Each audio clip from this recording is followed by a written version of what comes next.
This is Keke. Hello again, my dears. That made me think about Robin Williams. Hello, my dears, with Mrs. Doubtfire. Anyway, it's me, Keke, and we find ourselves with another topic, that just begins to be dissected, discussed, and debated. Nostalgia and the power of it, and just the power it has over us. I mean, why can looking back at our past, personal, entertainment-wise, and historical, be so enticing and enjoyable, but also kind of have us wishing too much for what was and not looking, ahead to what can be or what is?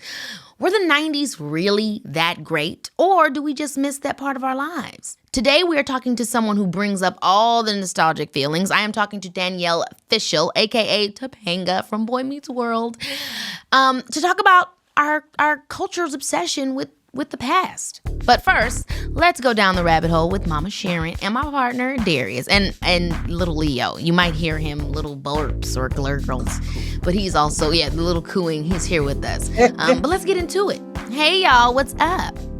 All right. I like it. Nostalgia. Hey. That's like one of our favorite words we like to say during our conversations. That's those nostalgic. I know. So guys, I love talking about nostalgia because I feel like nostalgia is like, first of all that our generation talks about, specifically, the millennials and Gen Z. We love looking back in the 90s, looking back at the early 2000s, so much so that sometimes I think it stops us from appreciating what's currently happening or always kind of comparing it. Right. And I do believe that we do it more than any other generation that came before us. But let's make it a little bit more personal. Okay. What is something from your past, a favorite food, a candy, or product, clothing that you really still wish was around today?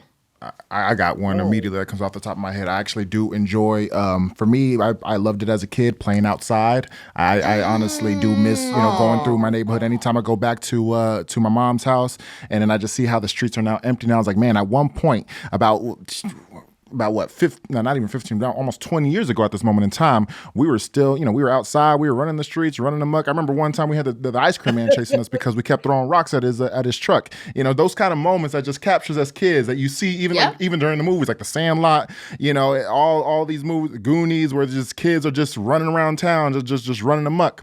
So I do miss that era. I don't see it that much nowadays. Obviously, we're really moving around in cities when it comes to LA and New York, but But in general, I don't think kids are outside at all. I don't think we're outside as much. Right. No, I think we're all kind of on our phones. There's not a lot of outside activities. I just found out the other day, my little sister said that they call day parties darties. I was like, wow, things have truly changed.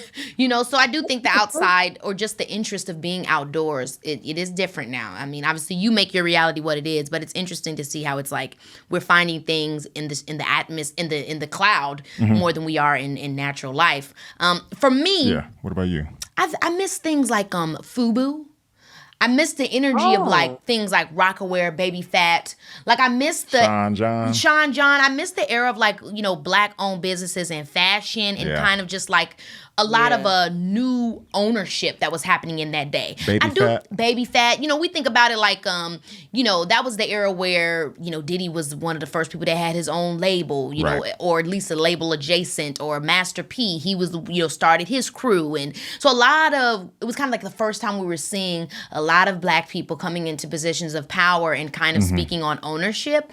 And it bred a particular culture that I think obviously can never be recreated because there's only one first time that you can have that happen. So when it comes to nostalgia in today's time, do you think that 10 years, 20 years from now, we could possibly look back during this time and be like, oh, was this a nostalgic moment that happened during this era? I think there are. And let's talk about that, right? Because I think when we talk about nostalgia, we always think everything was fabulous. Like, for instance, when we think about the 90s, when we think about the early 2000s, we think about all the most perfect moments. Right. We don't think about the fact that we had a bunch of bomb movies and a bunch of bomb albums, because we did. Every album wasn't a hit. Everybody wasn't TLC. Every girl group, every boy band was not the one. Right. But we only remember the best parts. So I do think as hard as we are on the 2020s or even we were hard on the 2010s, we look back now and we don't remember any of the bullshit. We only remember, I kissed a girl and I liked it. We only remember the massive massive hits. The Rihanna Umbrella, era. Ella, hey. But I'm sure there were tons of bombs. Yeah. But we don't remember them. We don't. No, that's true. What do you think about this? Which decade had the best clothes? Oh, I have to go with the 70s because it was the era when, women of color could just go afro and, they could just do their thing and it was considered, beautiful because for so many years, Black women had to press their hair. They had to, straighten their hair. It had to be a certain way for them to, work and stuff like that. And so the first time we saw Pam Grier or, just so many women. She wasn't the only one in that era, but she's the one that comes to mind. When you saw them and Cleopatra Jones and all of those movies, and you saw these beautiful Black women wearing their natural hair and America, really embracing it. It was pretty cool. So that was a very good moment in history. Oh my gosh, I love it. You bring up the Black exploitation era, which I know a lot of people have mixed emotions and feelings about, as dramatic as it was. I just live for that era because the styling and all those things speak to the movement of the fact that even though Black people were having a difficult time in the real world or in reality, you could go to the movie theater and you could escape and you could see something that was aspirational that, maybe was quote unquote ridiculous, whatever you want to call it. But more importantly, it was empowering. Yeah. And I really do miss that. I think now when I think about art, and where it is, maybe we went from an era in the 90s or the early 2000s where we felt like we were living in a facade, where everything kind of was washed over and we were made to believe that in America we were living this perfect, wholesome society. And so now our art demonstrates the fact that people want to force you to see what's real. And what's real is people are dying. And what's real is people on drugs. And what's real is kids are suffering. And it's like, that is what's real. But let's, and that is what is... necessary for this time of art and what people are putting into it. It's valid. But I think it's equally as valid that art is meant to help you escape and to aspire and to feel like, whatever is happening in your reality, that you can get something greater. And so I miss that. I miss that part of entertainment and artistry in whatever medium, is that as much as its emphasis is on showing you what's real, they not showing you that the aspirational aspect, and then the reality that that's not the only thing that's real. There are multiple realities to live in. I remember we were talking about a meme the other day.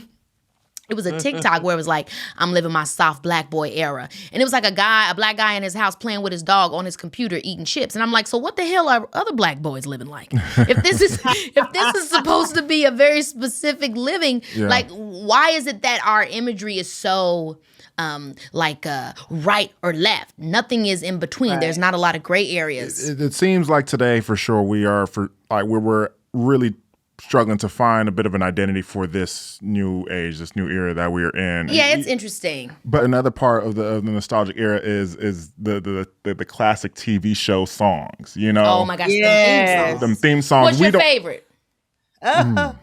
Grits don't burn in the kitchen on the beans on the grill. Took us home here just to get up that hill. Now we're up in the big league. Yeah, I think mine's is show me that smile, look, show me that smile. Don't waste another minute on your crying. That's Robin Thicke's daddy. Oh wow, really? Yeah, he sang it for Growing Pains. Man, I got a couple. That was a great sitcom. Yeah, that was a good show. There was a couple. Here's a story of a lovely lady. That's, now you went way back. Now I'm gonna go way back to Sunday, Monday, happy days. Tuesday, Fridays, happy days. Yes. Saturdays. You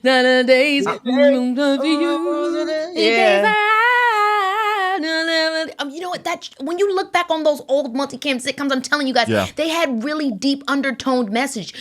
They were talking about that show was talking about these were the happy days. Right. It was almost like that 70s show. Yeah. How that 70s show speaks to, this is what the 70s were really about. We saw the 70s and we assumed this. Right. And that's what Happy Days was like. It was like, these were the happy days. Yeah. It's so interesting, man. It was, again, such a good time. And even when we grew up too, you tune on Disney Channel and Nickelodeon, they had some good theme songs to start off as well. Obviously, but Jackson VP, I'm on the floor. But when we watched Lizzie McGuire randomly a couple weeks ago, and right when the theme song played, you sung the whole entire when intro. You believe, you got a picture, perfect plan. You want to lose. I gotta talk to Hillary. The Drake and Josh ones, like if you, it's take some time to realize. I drifted out with Drake and Josh. Oh man, I drifted out. I ain't gonna hold you. I drifted out with Drake. I love them too. But that's for sure. That was for sure a time and era when that was part of the shows is where you're gonna listen to the intro. Nowadays we have skip intro. We have skip intro. Exactly. You're right. On these shows. No, but before, you're right about that. We did listen to the. Now the we intro, have Idol. I'm just a freak. We knew the songs and everything. Yeah. Anyway, I love nostalgia, and I don't care if that means that I am living in the past. I could sit and reminisce all day. But it's time to get in the conversation with my girl Danielle Fishel. Stay tuned. Baby, this is Keke. Well, if there is one person who knows a thing or two about nostalgia, it's my next guest. Okay, I know all of you grew up watching Boy Meets World. It's a Boy Meets World. And I'm so thrilled to be sitting here with Danielle Fishel, aka Topanga Lawrence. I mean, come on, welcome to the show, Danielle. Thank you so much for having me. Girl, it is so exciting to speak to you because obviously I feel like there is no 90s without our girl Topanga. I mean, your influence, seriously, I mean, your influence is huge. And so, I mean, I just want to hop right into it. I'm so curious for you. How does it feel to be a part of so many people's childhoods and something that is really considered iconic? Like, does that feel real to you? Even at this point, have you gotten used to it at any point? I mean, I can't really say I've gotten used to it. I think it feels almost like a little out of body experience because, when we were doing the show in the 90s, we weren't as successful as we have been after the fact. Like while the show was on. Wait a minute. Yeah. The what show do you mean was by that? Kind of on the bubble. Like every season, at the end of a season, we didn't think we were going to get picked up. And we were like, well, that may be it. And then we'd feel really lucky when we found out we were picked up again. And even compared to other shows on TGIF, we were not the highest rated. Like we weren't big of a success when it was on. And because there was no internet or social media to tell you who was watching, we just kind of felt like we were recording a show for our grandparents who came to the live studio audience. Like we didn't have the feedback. But then once we went into syndication, after we did, 100 episodes and we start getting played on Disney Channel. And then after the show goes off the air in 2000, and then we're like on MTV2 and, we've just literally never been off the air and the show gained traction. So I feel like now, and in the last maybe 10 years, it's really hit us like, wow, this show has endured.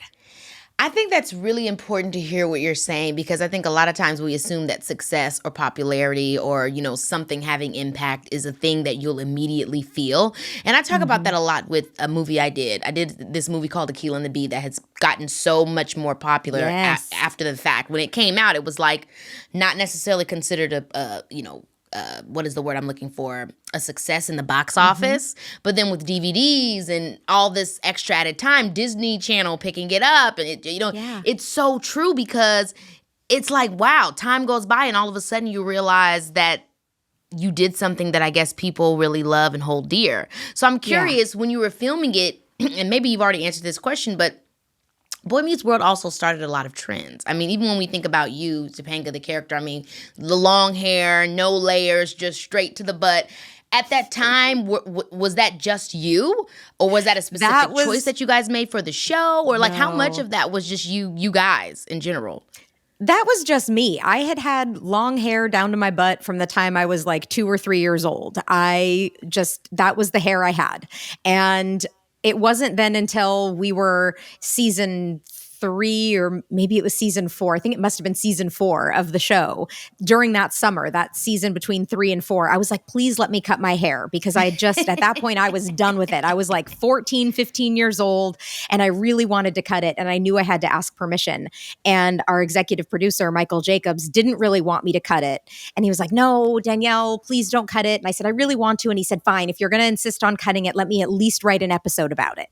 And I said, okay. So he made me wait the summer, and then they wrote an entire episode around Corey feeling insecure and Topanga wanting to show him that, your hair doesn't make you who you are. And so I took a pair of scissors and hacked my own hair off in the scene, and I got to really cut my own hair. Oh my gosh. And so that was like, it's funny because I do a podcast too where we rewatch the episodes, and we're noticing how much of a hair obsession there was on the show. Like, oh yeah. I think a hair boy. obsession in general. I think Yeah. that Boy Meets World really covered so many topics that, maybe it was in the 90s, but I think some of those same things ring true. Even when we just talk about like gender roles, I think that was something that Boy Meets World played with a lot as it pertained to Corey's relationship with Topanga, because she was always the brave one. She was always the strong one. She was always the one that wasn't afraid. And she was always kind of like reminding him, hey, like to lift yourself up. I mean, I never will forget the episode where it spoke so much on self-esteem and knowing who you are as a woman and what you bring to the relationship, was the episode when you guys were, I think, right before you guys went to college or were getting ready to go to college. And you obviously and Corey, or Topanga and Corey, had been dating for so many years. We'd seen this. And he ends up going on the college, tour, and he meets this girl and he kisses her. And Topanga's like, he tells Topanga, I think I have interest here. And Topanga's like, well, if you feel like that's what you want to do, go ahead, I support you fully. Like, that's something that you need to do for yourself.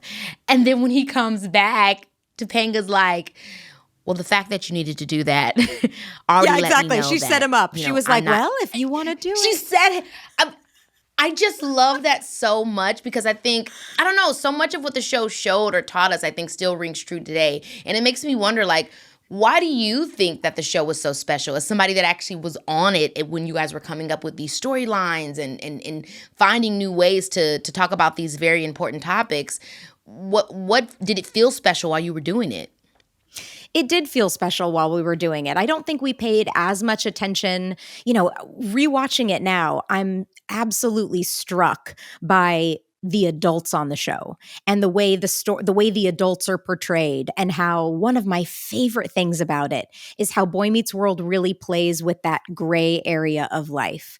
That, like, you think you're going to watch a 90s sitcom and get here's the clear cut right and wrong. But the truth is, sometimes there is no clear cut right and wrong. No. Sometimes there's a playing on both sides, and it's not just kids who want it both ways. It's the adults too. And I love that. And I think one of the reasons it's endured is because of the writing. And like you were talking about with your movie, Akeelah and the Bee, when you really put quality stuff into a project, it may not be the flashy thing that gets everybody running to the box office right away, or gets everybody, appointment television. They have to turn on the TV when it's on first thing. But it will be the thing that people remember and talk about later, because the quality was there. It made them start thinking. It sparked something in your mind. It pushed social conversation. And if you can do that, people will go back to it time and time again because they want that feeling. And I think that's something Boy Meets World did better than, almost any other sitcom of its day. And I think it's one of the reasons why people still talk about Boy Meets World, but they're not necessarily talking about any of the other ones out there. I think the storylines, the writing, it was deep and layered. And even if you didn't catch it the first time, you catch it the next time.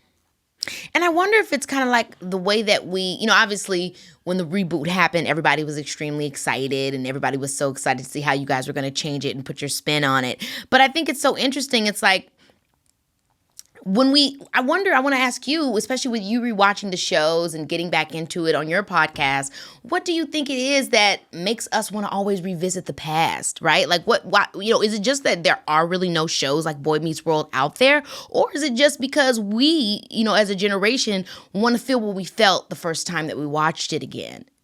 I think it's a little bit of both. I think, Boy Meets World was also really great at not talking down to its audience. It treated the kids who were watching the show as if they were capable and smart and capable of understanding the topics. And because of that, you didn't feel like you were watching a little kid's show. So the not talking down to is something that I think Boy Meets World did really well. And I think we do see some talking down on kids' TV today. And that makes it a little harder for it to last.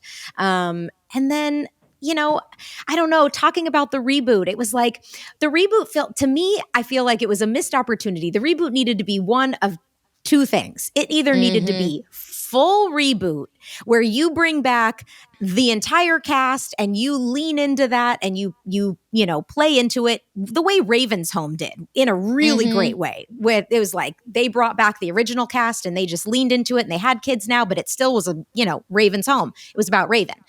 It either needed to be that or it needed to be not about Boy Meets World. It needed to be a fresh new set of very talented kids, which we had, where it was all about them.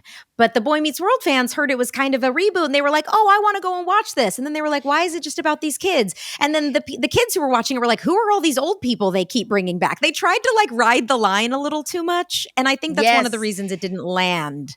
And personally, for me, I would have loved to be like, I want to see Topanga and Corey be the parents, and I want to see what their world is like, now when they're doing the Boy Meets World. I would have preferred if it was definitely more geared towards the parents, but then how they, in the same way that the original show did, where it was still a show for the kids, but we still, when Corey's parents were about to get a divorce and all that drama happened, or when Sean was trying to figure out what was going on at home and his mom going and his dad, he had a half brother that he didn't know about.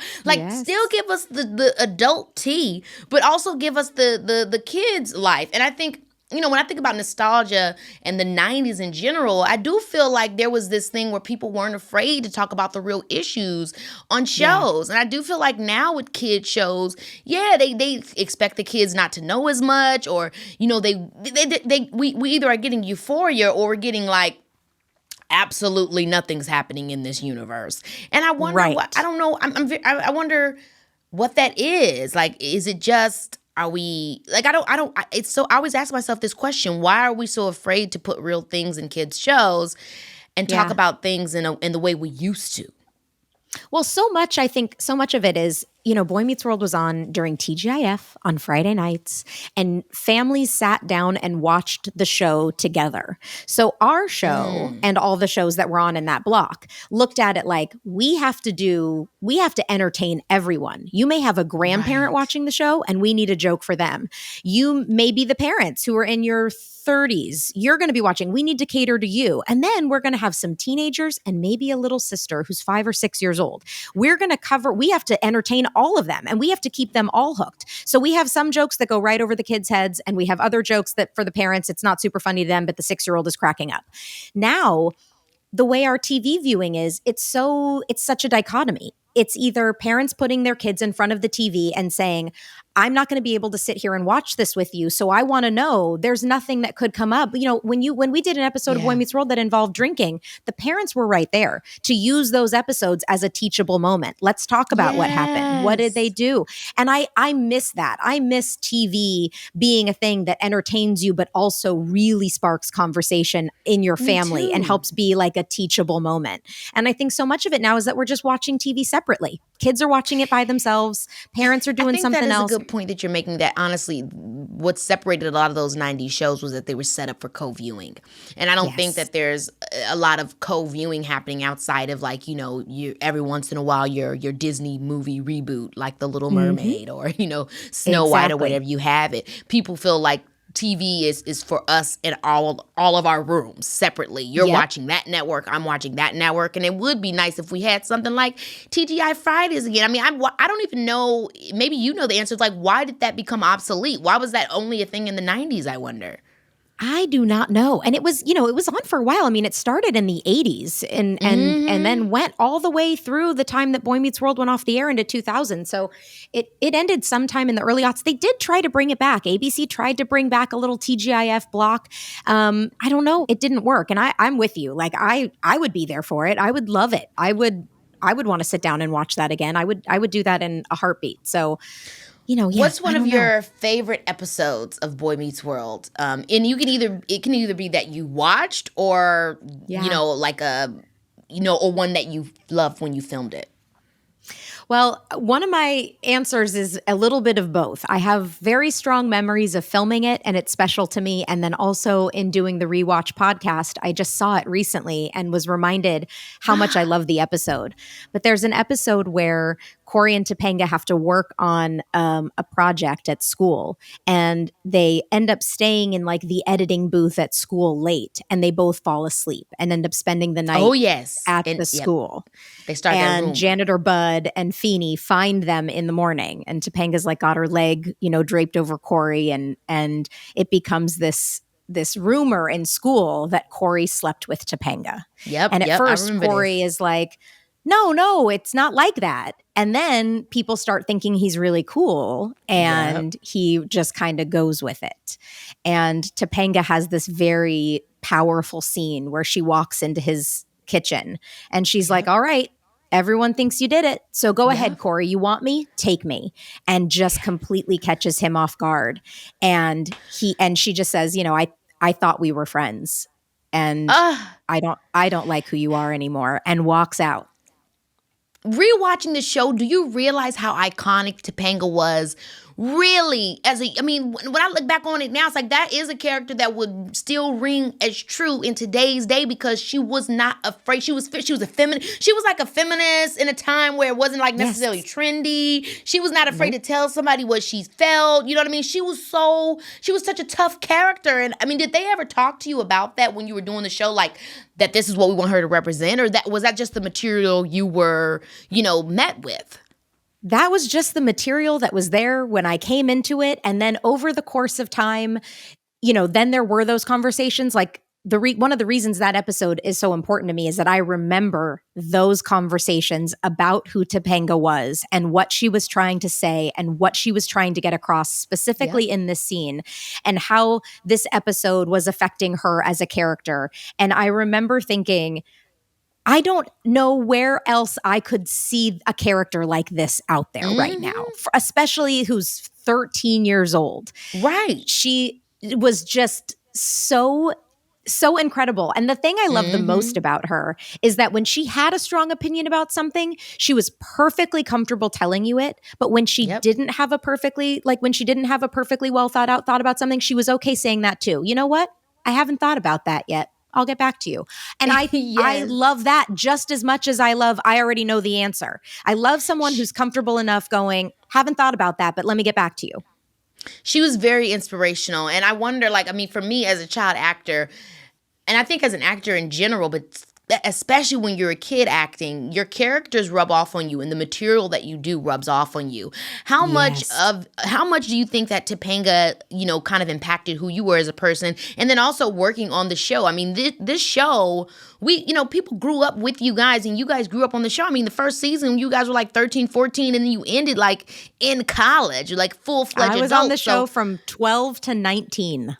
You know what I mean? Like, that's a lot of time. You know what I mean? That's a lot of years, 7 years you spent with these people and with this material. I wonder, have you ever thought about how much of that shaped what you believe and what you think as an adult woman?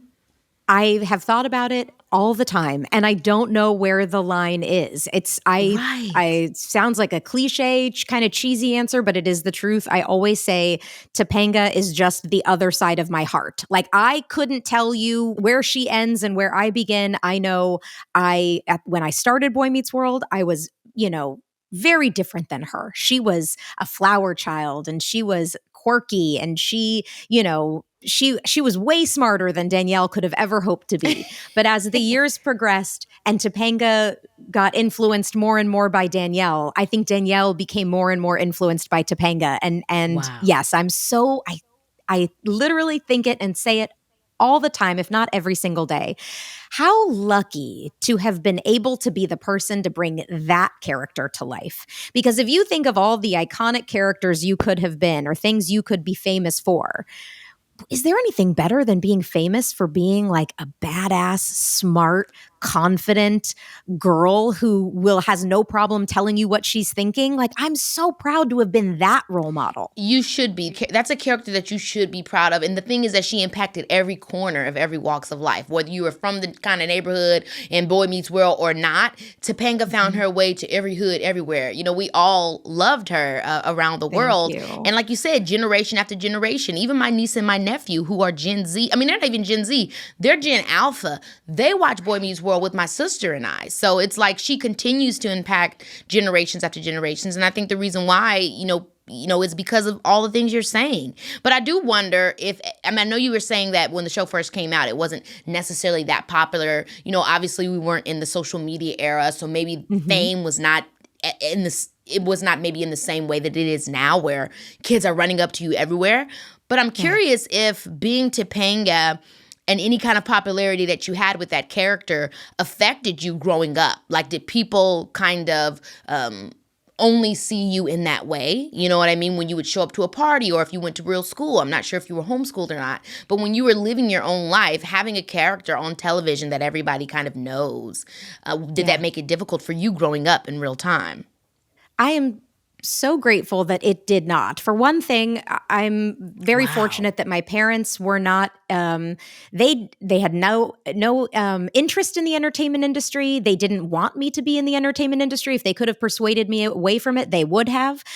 So I wasn't like earning money for the family. My dad worked. My mom was a stay-at-home mom, and they never took a dime of my money. So part of, I think, one of the reasons why it can be extra hard on kids is when you're the breadwinner for your family, there is a pressure on you to maintain things. In my family, if my mom even got a whiff of me having any sort of big head, my mom was like, I will rip you out of this business so fast your head will spin. That was one of her favorite sayings. And I'd come home from work, or we'd do a live studio audience taping on Thursday night, and Friday morning my mom would be like, there's dog poop in the backyard. So let's go. You've got that chore. Go clean up the dog poop.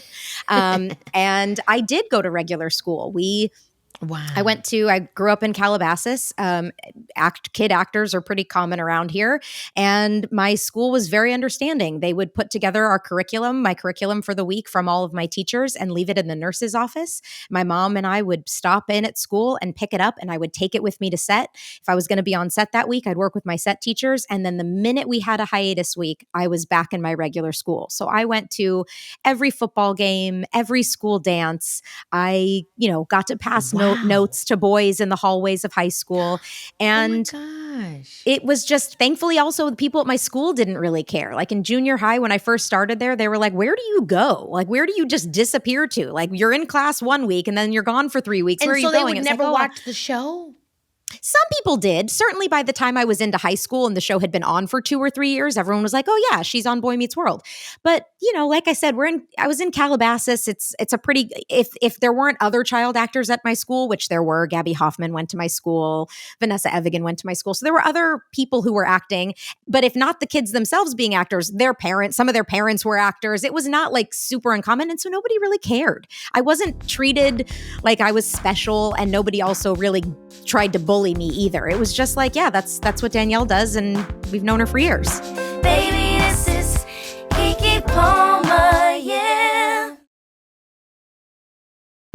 I think that's so cool and that's so amazing, but I do think it's a testament to how much the world has changed since then, and the impact of social media and just like fame and popularity culture, the hunger for it. Because I think, when I was a kid and I was watching TV shows, I never really considered fame or being popular or being on TV in any way that, would give me more value as a person. I kind of just thought that was cool. It would be cool to act, or wow, I love this show, or I love this person. But the concept of like autograph and the concept of, this is a celebrity, I feel like that didn't happen until I was like, 14 or 15, where people really was like, I want to be famous. And I don't know, do you think that would have, culture being the way that it is now, if Boy Meets World was on television today, do you think that would have affected your interest in acting, or your just participation in the show, if you were under the same scrutiny as the kids of today?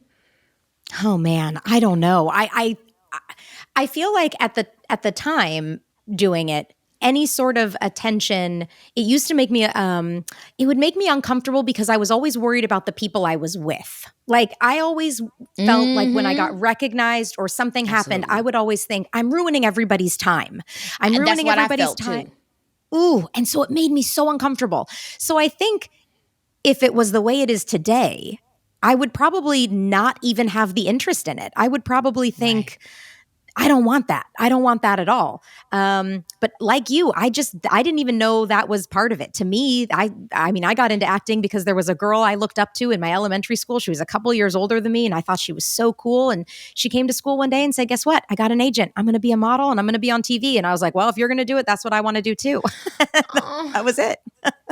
That's all I knew. That so much. And I'm so glad that you are, an icon in this time. And I'm so excited for your podcast and the fact that we get to rewatch with you and hear about all these incredible stories, because Boy Meets World is one of those shows that we can never forget. And Topanga is one of our favorite characters from the show. I mean, there is no Boy Meets World without Topanga. So, you are much appreciated. You know what's so funny too is that we started rewatching it. We've only just started season 3 of the show.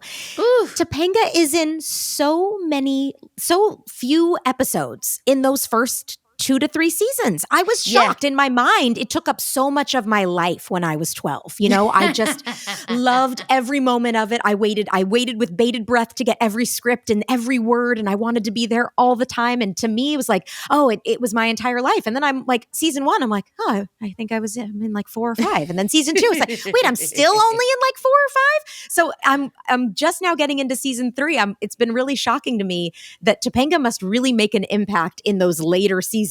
Because it was all about the love story. I mean, I feel like, and maybe I'm wrong, but I feel like that was the beginning in my mind, the storyline of the best friend and the two best friends that are meant to be together storyline. Every multicam sitcom does that cliche now, where it's like, they're just friends, but secretly they're in love. Course. Like in my mind, Boy Meets World was the first one like that. I mean, maybe there were others, but in my mindset, I think that was like when I first saw that cliche of like, these two are best friends, and we know watching the show that one day they're gonna kiss. You know what I mean? Okay, yeah. Good. It's so crazy to think about, but it's like, and then after that, every other show, they always have that, try to lean into that trope. But I remember for me, that was the first time I think I had seen it. Yeah, I mean, I can't think of another kids show where they did it, so maybe it was interesting. Interesting. I like that. I'll take it. Okay, so before I let you go, we always end the show with a little game, and today we have a really good one. We're gonna play "Sorry to This Man." Okay, now here's how it's gonna go. I'm gonna play you 1 second of a TV theme song, and you have to see if you can guess what '90s TV show it's from. If you don't know, you have to say, "Sorry to this man." And if you need to hear a little bit more of the song, I'll go ahead and give you a few more seconds because it is hard. Okay? Now, I've been quizzed on some of these songs, and I'll tell you that it's not easy, but it's fun. Are you ready? Okay. Okay. First song is... Oh my gosh. Is that... Oh man. Okay. Is that Saved by the Bell? Is that your final answer? Yes. It's not going to be Saved by the Bell. Sorry to this man. That's not Saved by the Bell. No. It is a Full House. Full House. I was on that show. How do I not know that theme song? Oh my gosh. Play a little bit more of it, you guys. Okay. Of course, now I hear it. I mean, the theme songs, those theme songs were really, really good. Whatever happened to predictability? Oh, so good. The Paperboy, even in TV. So great. And I can picture the whole opening too. San Francisco and the house. Oh, it's literally the best feeling ever. Oh my gosh. Yes. Okay, second is... Okay, I need a few more seconds of that one.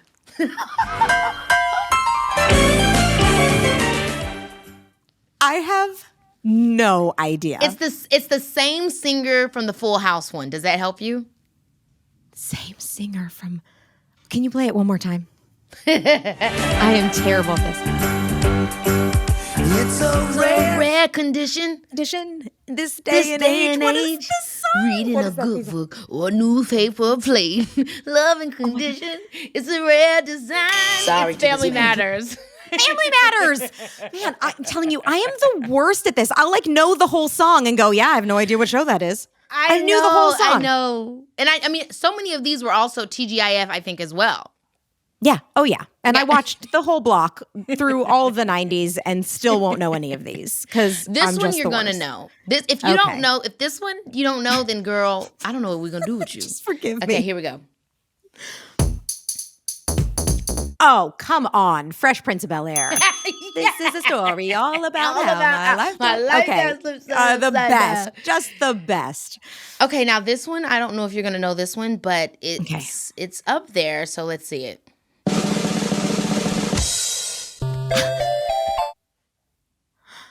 What? I'll give you a hint. Animation. Okay.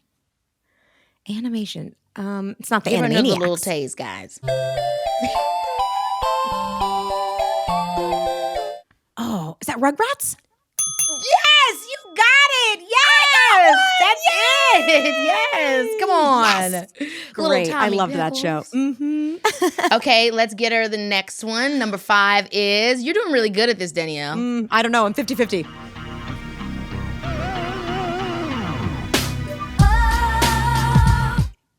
Now that one was too easy, y'all. Y'all could have cut it off before the.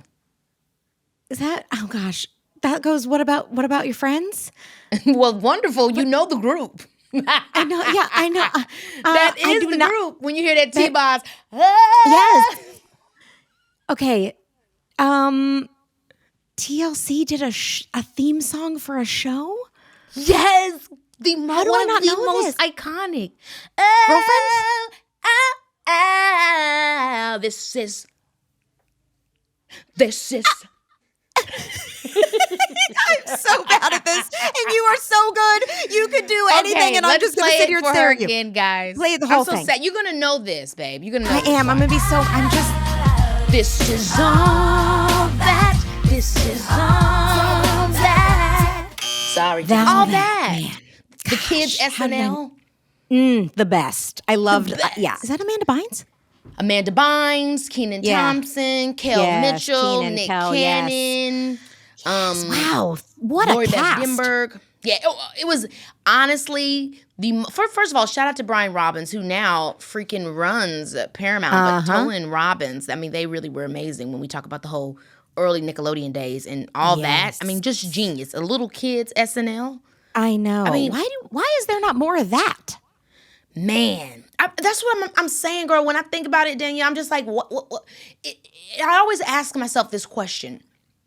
Is it really that the 90s had better shows? Or is it just that it was our childhood, so we feel nearer and dearer to them? But I honestly do feel like the shows were better. But I don't know why that is. I'm not sure what the difference is.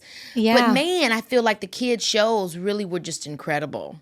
Yeah, I think, kids watch so much on their devices now. And so like, I don't know, maybe the medium, maybe the way kids are watching makes it different too. Cause like I think about all that and I'm like, man, that show would be massive now. Why is there not an all that right now? How do we not get more of that? And when they tried to bring it back, it just didn't hit the same. Right. It's interesting. Okay, last one. Okay. And this one, you've got to get. Okay. Hit that beat. Oh gosh, I need more of that.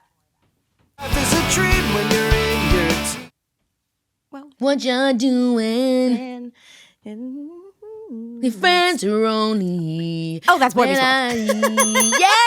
I was like, I have to get all the way through it. When this Boy Meets World, there you go. Our theme song changed too many times to make that one easy. We had a different theme song like every 2 years. But was it the same words and they just changed the vibe? No. We had different, Really? like for a couple years, we just had like a little jazz intro, like just a real little 100% quick jazz correct. number.